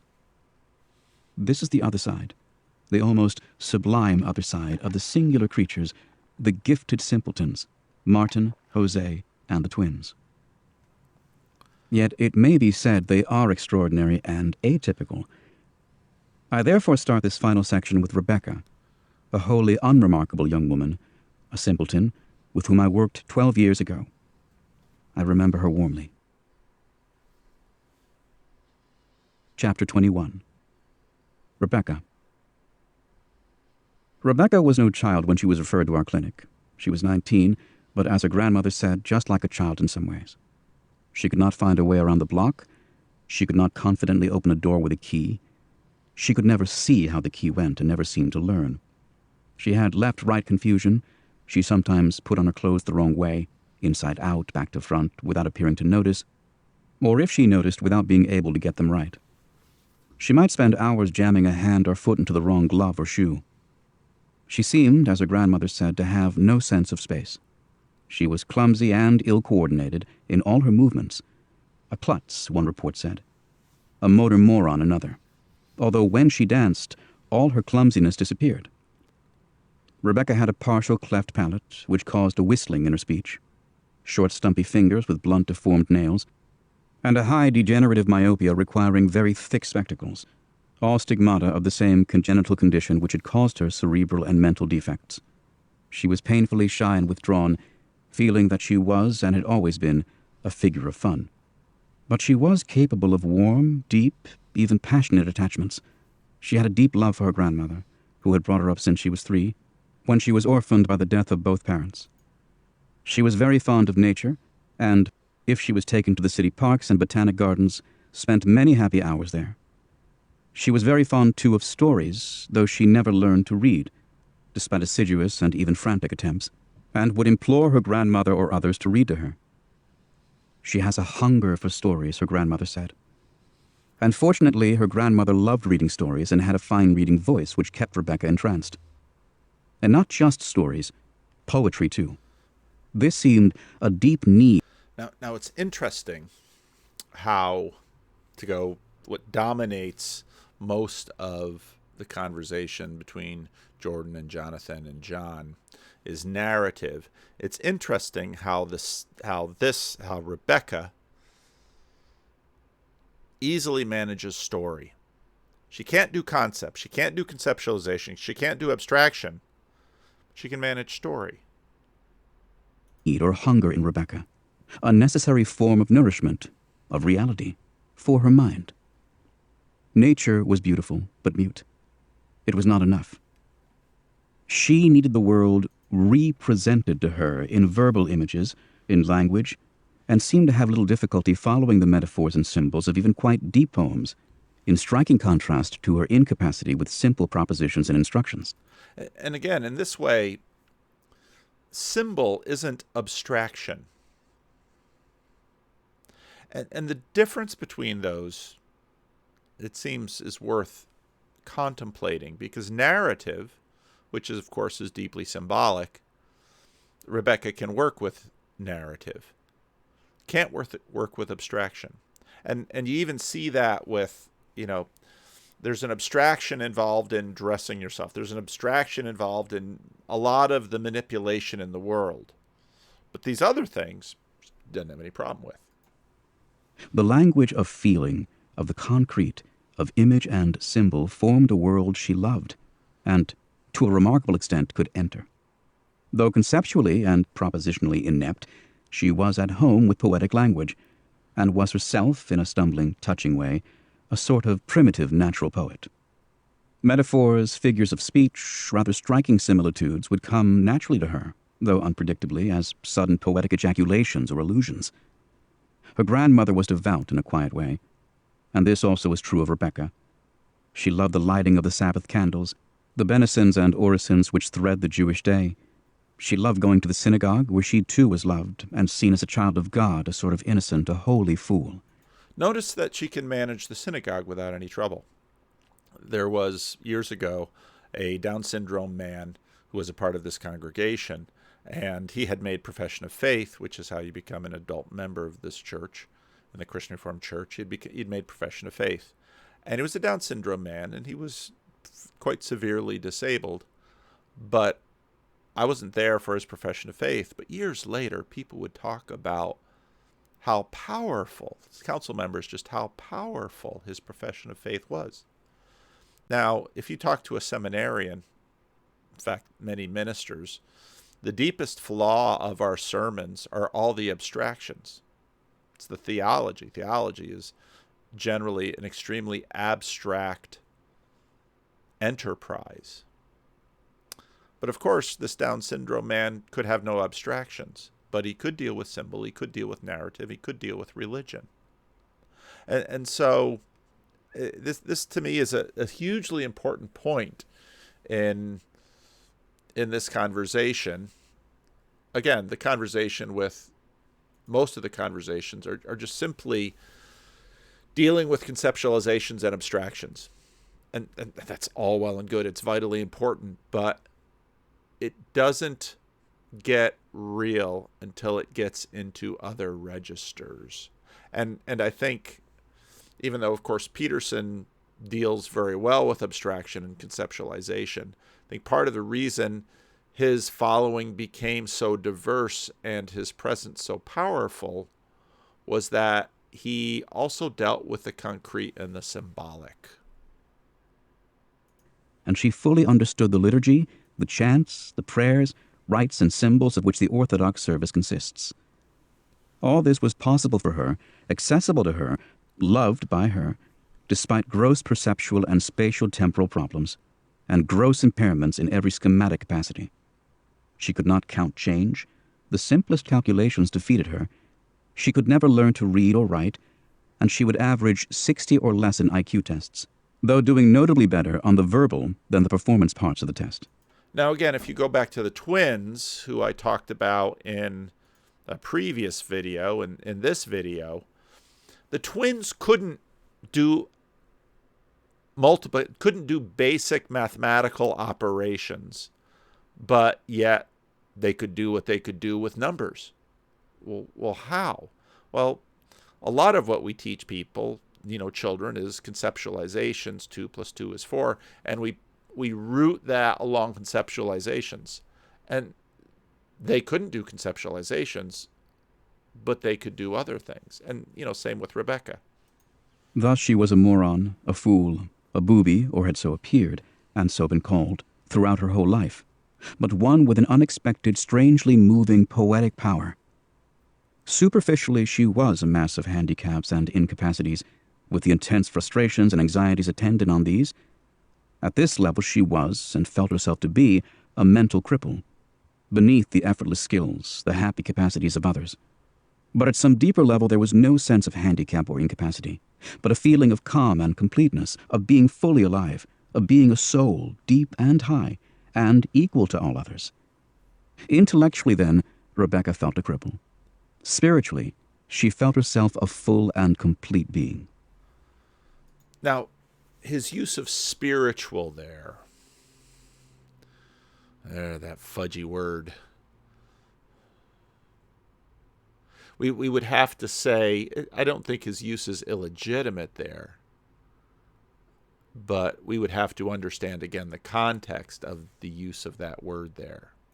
When I first saw her, clumsy, uncouth, all of a fumble, I saw her merely, or wholly, as a casualty, a broken creature, whose neurological impairments I could pick out and dissect with precision. A multitude of apraxias and agnosias, a mass of sensory motor impairments and breakdowns, limitations of intellectual schemata and concepts similar by Piaget's criteria to those of a child of 8. A poor thing, I said to myself, with perhaps a splinter skill, a freak gift of speech, a mere mosaic of higher cortical functions, Piagetian schemata, most impaired. The next time I saw her, it was all very different. I didn't have her in. Okay, now pay attention to McGilchrist. Before, what was she to Sachs? She was, now he didn't see the frame, he just saw the kernel. She was this, in this context. Okay? That was from his left brain. This is what she was. She was labeled. She was categorized. She was static. She was frozen. She was outside of time. She herself was an abstraction. Now suddenly, with a new context. In a test situation, evaluating her in a clinic. Schemata and concepts similar by Piaget's criteria to those of a child of 8. Okay, I backtracked 30 seconds. Poor thing, I said to myself, with perhaps a splinter skill, a freak gift of speech, a mere mosaic of higher cortical functions, Piagetian schemata, most impaired. The next time I saw her, it was all very different. I didn't have her in a test situation, evaluating her in a clinic. I wandered outside. It was a lovely spring day, with a few minutes in hand before the clinic started, and there I saw Vervaeke sitting on a bench, gazing at the April foliage quietly, with obvious delight. Her posture had none of the clumsiness which had so impressed me before. Sitting there in a light dress, her face calm and slightly smiling, she suddenly brought to mind one of Chekhov's young women, Irina, Anya, Sonia, Nina, seen against the backdrop of a Chekhovian cherry orchard. She could have been any young woman enjoying a beautiful spring day. This was my human, as opposed to my neurological vision. Notice what he did there. This is my human opposed to our... Now, there's a lot going on in there. But, in a sense, when he is possessed by the spirit of the left brain, that's who he saw her. And again, for him to flip in and out of that is vitally important. When you go to your doctor, in a sense, you want your doctor, in some moments, to see you through the vision of that left brain. At other points, no. And we do this back and forth with each other. But the distinction is powerful and important. As I approached, she heard my footsteps and turned, gave me a broad smile, and wordlessly gestured. "Look at my world," she seemed to say. "How beautiful it is." And then there came out in Jacksonian spurts.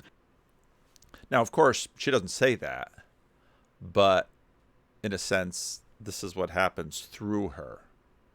Odd, sudden, poetic ejaculations. Spring, birth, growing, stirring, coming to life, seasons, everything in its time. I found myself thinking of Ecclesiastes. To everything there is a season, and a time to every purpose under the heaven, a time to be born and a time to die, a time to plant and a time. This was what Rebecca, in her disjointed fashion, was ejaculating.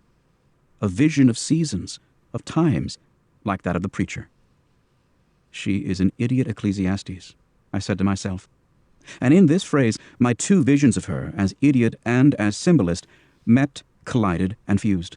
She had done appallingly in the testing, which in a sense was designed, like all neurological and psychological testing, not merely to uncover, to bring out deficits, but to decompose her into functions and deficits. Now, isn't that amazing how... So here's the machine. Well, trying to assimilate her. Well, these are the problems with her.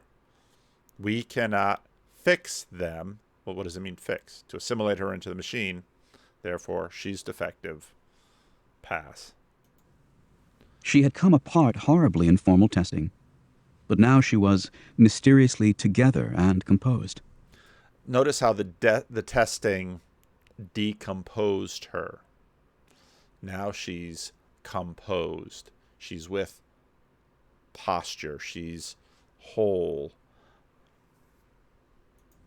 Why was she so decomposed before? How could she be so recomposed now? I had the strongest feeling of two wholly different modes of thought, or of organization, or of being. The first, schematic. Pattern seeing, problem solving. This is what had been tested, and where she had been found so defective, so disastrously wanting. But the tests had given no inkling of anything but the deficits, of anything, so to speak, beyond her deficits. They had given me no... In other words, back to the whole seeing thing, the tests couldn't see her, or the tests couldn't see parts of her. What can the tests see? This gets back to McGilchrist's world. Well, we've created this world where we can only see things. It gets back to the attention. These are the only things we are able to see. The tests can only see certain things. That's the design of the test. The test is to look for things, to narrow it down, to put it down and say, this is what we're looking for. That's not it. But if your world is the test, then what is she? She's just not there. Hint of her positive powers, her ability to perceive the real world, the world of nature, and perhaps of the imagination, as a coherent, intelligible, poetic whole. Her ability to see this, think this, and when she could, live this. They had given me no intimation of her inner world, which clearly was composed and coherent, and approached as something other than a set of problems or tasks. But what was the composing principle which could allow her composure? Clearly it was something other than schematic. I found myself thinking of her fondness for tales, for narrative composition and coherence.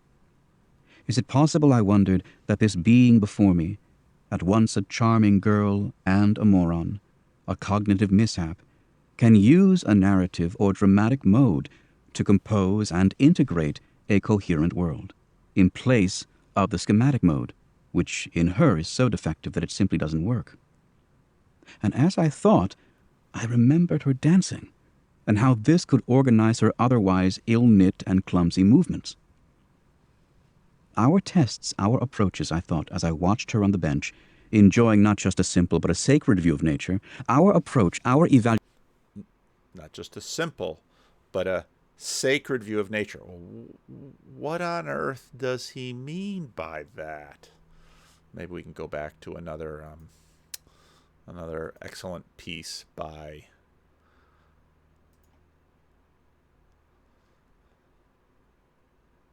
it wasn't this piece. It was Sacrament. Was it this piece? It was Sacramental Vision.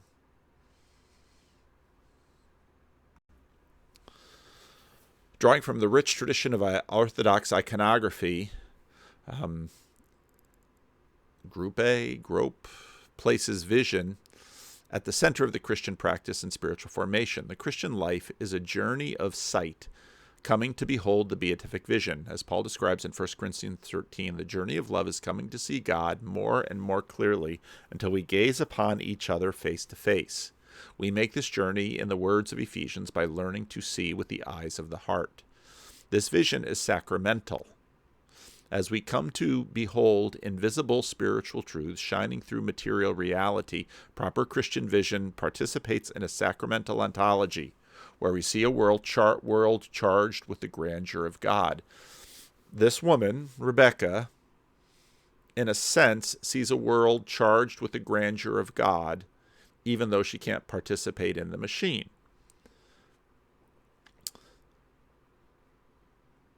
This emphasis upon proper seeing of the material world is most obvious in the Orthodox tradition of iconography, where material objects, icons, are considered to be windows into deeper spiritual realities. Similarly, the sacramental gaze considers every material object to be a window into the divine. This includes human bodies, even naked human bodies. To make a covenant with our eyes, in this view, is practicing a sacramental gaze when it comes to human bodies. Opposed as the sacramental gaze is the pornographic gaze. The pornographic gaze is greedy, consumptive, objectifying. The pornographic gaze is iconoclastic perception, a form of perceptual violence as it rips the sacred from the material. In the thought of Martin Buber, the pornographic gaze creates an objectifying and deadening I-it relation to the world. It instrumentalizes everything it sees. By contrast, the sacramental gaze beholds the I-thou relation, a meeting with a holy other. The sacramental gaze creates a sacred encounter. To see with the eyes of the heart incarnates a relation of love. In short, the call to resist pornography isn't a practice of grim Puritanism, nor is it a shame-filled rejection of the gift of human sexuality and eroticism. The imperative to make a covenant with my eyes is rather learning to envision a world correctly, rejecting the I-it relation for an I-thou relation as we gaze at each other, and rejecting the pornographic gaze in favor of the sacramental gaze. We come to see the world with the eyes of the heart. Evaluations are ridiculously inadequate. They only show us deficits. They do not show us powers. They only show us puzzles and schemata when we need to see music, narrative, play, a being conducting itself spontaneously in its own natural way. Rebecca, I felt, was complete and intact as narrative being, in You have to pay attention to the use of the word natural there, too. conditions which allowed her to organize herself in a narrative way. And this was something very important to know. Also pay attention to how he's using the word narrative. For it allowed one to see her and her potential in a quite different fashion from that imposed by the schematic mode. It was perhaps fortunate that I chanced to see I think Sachs is basically, a number of years ago, this book was from the 80s, 70, 81, 83, 84, 85. So, but he's basically pointing to the same thing as McGilchrist. Rebecca in her so different modes, so damaged and incorrigible in the one, so full of promise and potential in the other, and that she was one of the first patients I saw in our clinic. For what I saw in her, what she showed me, I now saw in them all. As I continued to see her, she seemed to deepen. Now, let's not be too hard on conceptualizing on the left brain, because notice the move that he made. That was a left brain move. Now suddenly he took this, he was able to conceptualize it, and now apply it to the rest of his patients. Or perhaps, she revealed, or I came to respect her depths more and more. They were not wholly happy depths, no depths ever are, but they were predominantly happy for the greater part of the year. Then in November her grandmother died, and the light, the joy she had expressed in April, now turned into the deepest grief and darkness. She was devastated, but conducted herself with great dignity. Dignity, ethical depth, was added at this time to form a grave and lasting counterpoint to the light lyrical self I had especially seen before. I called on her as soon as I heard the news, and she received me with great dignity, but frozen with grief, in her small room in the now empty house. Her speech was again ejaculated, Jacksonian in brief utterances of grief and lamentation. "Why did she have to go?" she cried, and added, "I'm crying for me, not for her." Then, after an interval, "Granny's all right.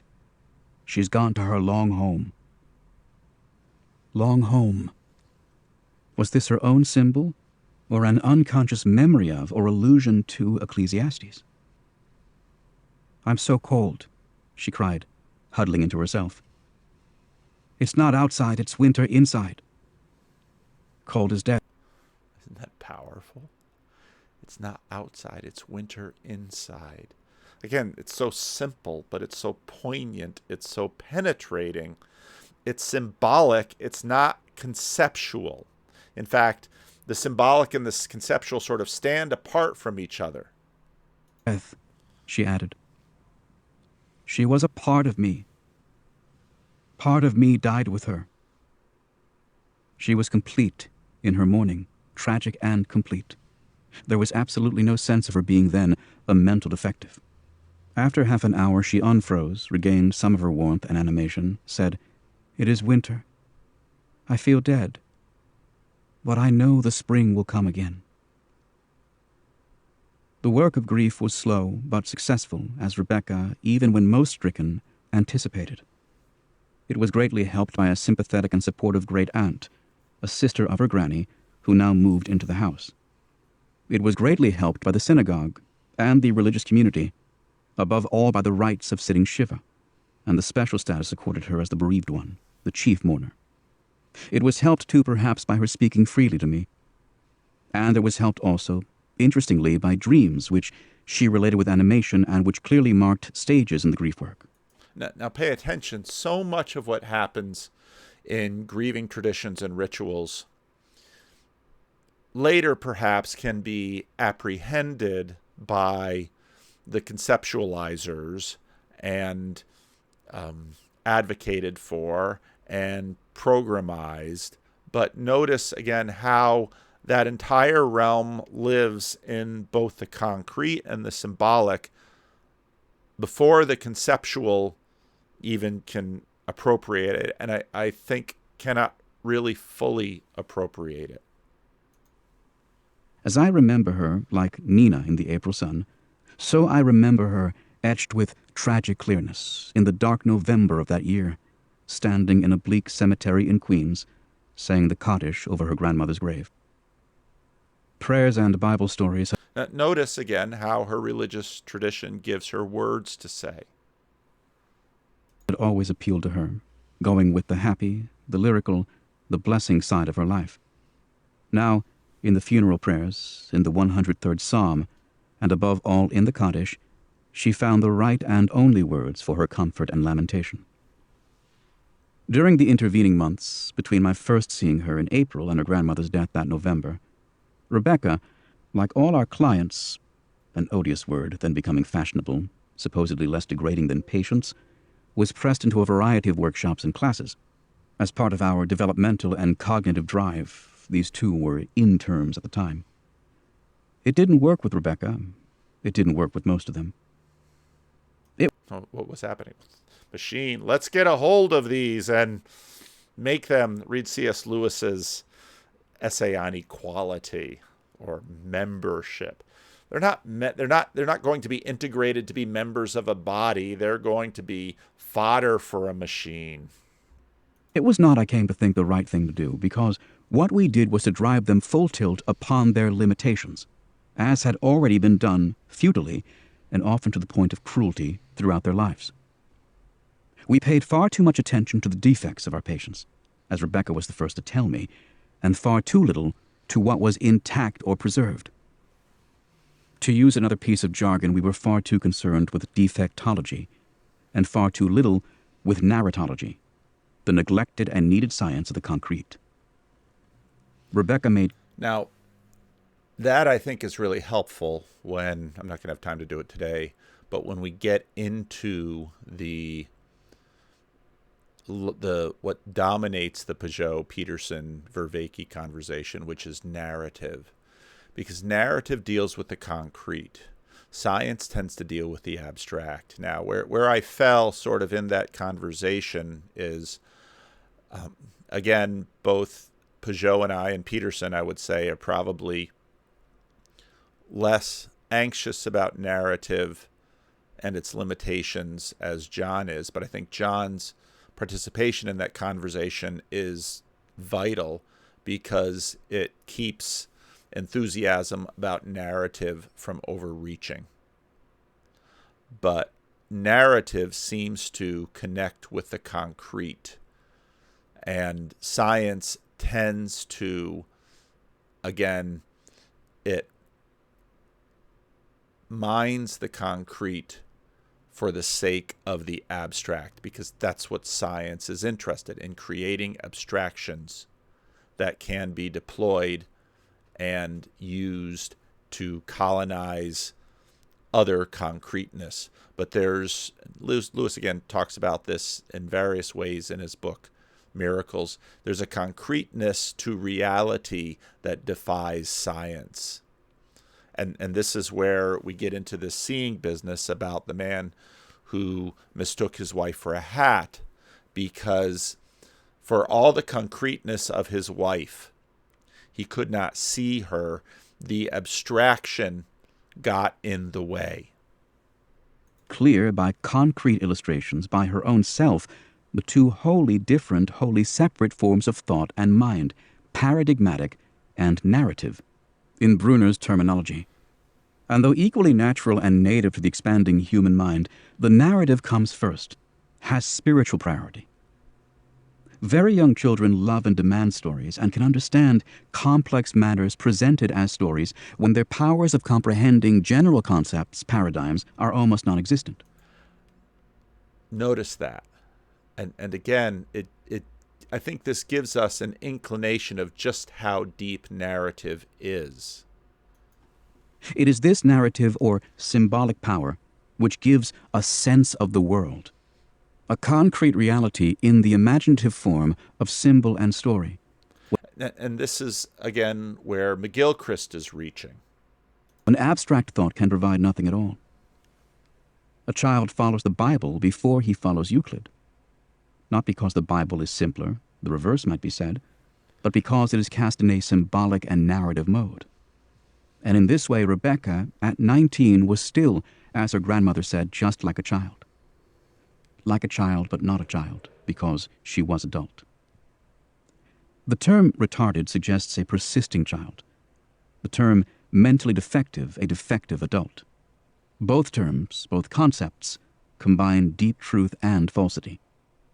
With Vervaeke, and with other defectives allowed or encouraged in a personal development, the emotional and narrative and symbolic powers can develop strongly and exuberantly, and may produce, as in Vervaeke, a sort of natural poet, or, as in Jose, a sort of natural artist, while the paradigmatic or conceptual powers, manifestly feeble from the start, grind very slowly and painfully along, and are only capable of a very limited and stunted development. Vervaeke realized this fully, as she had shown it to me so clearly, right from the very first day I saw her, when she spoke of her clumsiness, and of how her ill-composed and ill-organized movements became well-organized, composed, and fluent with music. Now, here, this little girl, limited in so many ways, knows more than the doctor. And when she showed me how she herself was composed by a natural scene, a scene with an organic, aesthetic, and dramatic unity and sense. Rather suddenly, after her grandmother's death, she became clear and decisive. "I want no more classes, no more workshops," she said. "They do nothing for me. They do nothing to bring me together."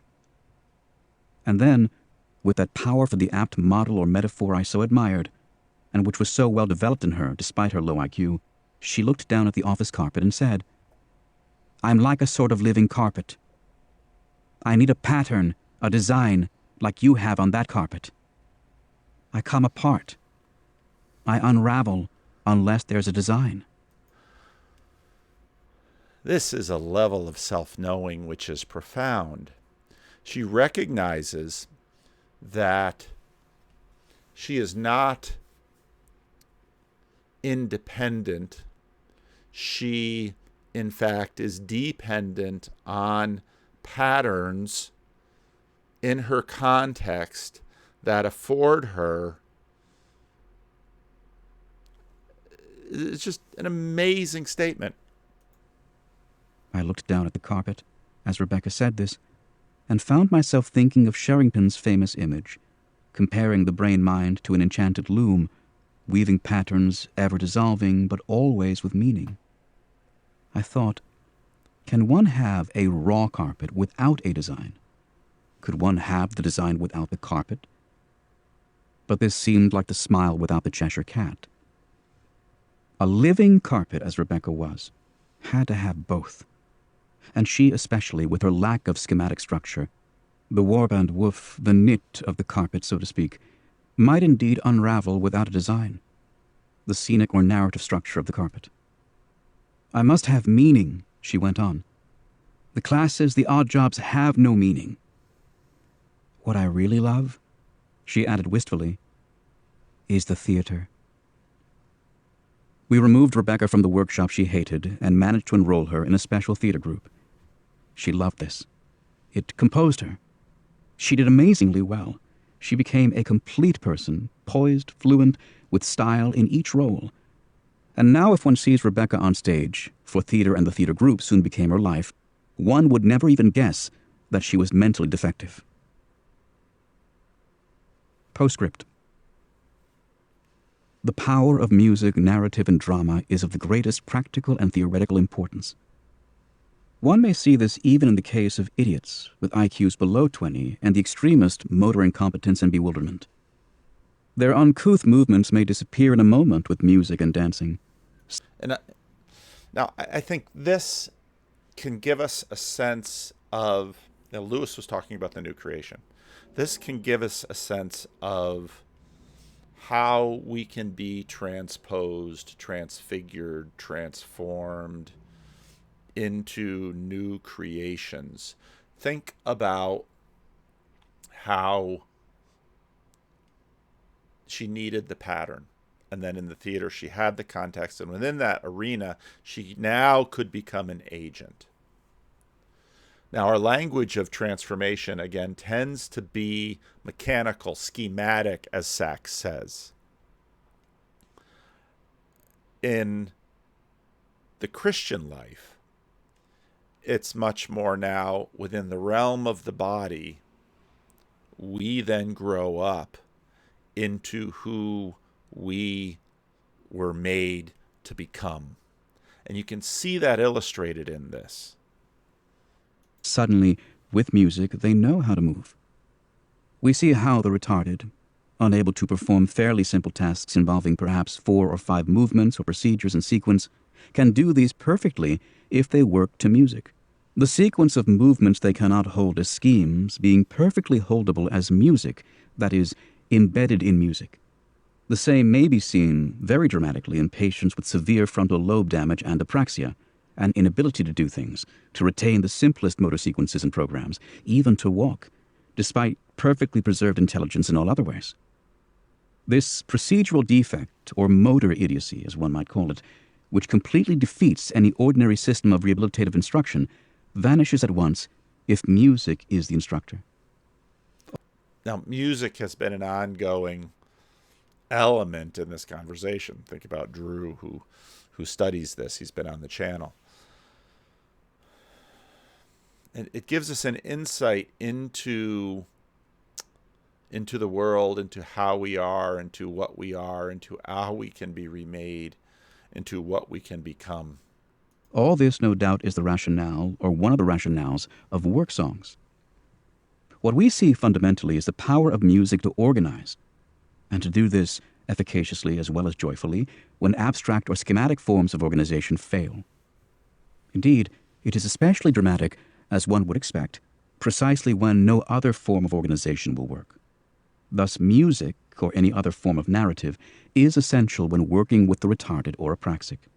Schooling or therapy for them must be centered on music or something equivalent. And give them a pattern. Give them an arena in which their agency can develop and their agency can be expressed. And, is this so hard to understand? Take the oxygen out of the room. How well do you do? Context is just so absolutely vital for the development of all of this. And in drama, there is still more. There is the power of rôle, to give organization, to confer, while it lasts, an entire personality. The capacity to perform, to play, to be, seems to be a given in human life in a way which has nothing to do with intellectual differences. One sees this with infants, one sees it with the senile, and one sees it most poignantly with the Rebekahs of this world. So, again, lots more to this book than I've just played. More stories. Again, the twins' ending was sad. This was a happier ending. So, is this talk full of mumbo jumbo? I think far from it. It's very much set within a context. It's in many ways dependent upon the context. If you weren't an English language speaker, it would simply be unintelligible to you. But in the context of this overall journey that many of us are taking as a group, I think it was a vital and important conversation. Now, I've spent a good number of hours today working on this. I have things to do, but hopefully next week we can have time to do some commentary on this and to get into it, because what we're talking about in terms of the left and the right, McGilchrist, science, narrative, is really what this is about. And the exploration and question, again, all in abstract, the world of abstraction and conceptualization, because that's a very fluent and powerful language that many of us speak, and we can do it. But the real task for many is to say, okay, how can it become concretized? How can the one level be translated into the other levels? Because again, the concrete is in many ways more powerful. So hope you enjoyed this. I'm glad I could, I listened to the Sachs book on the prior vacation to the Canadian Rockies, and found it very moving and powerful. And I think it deeply applies and informs our conversation here. So let me know what you think. Leave a comment.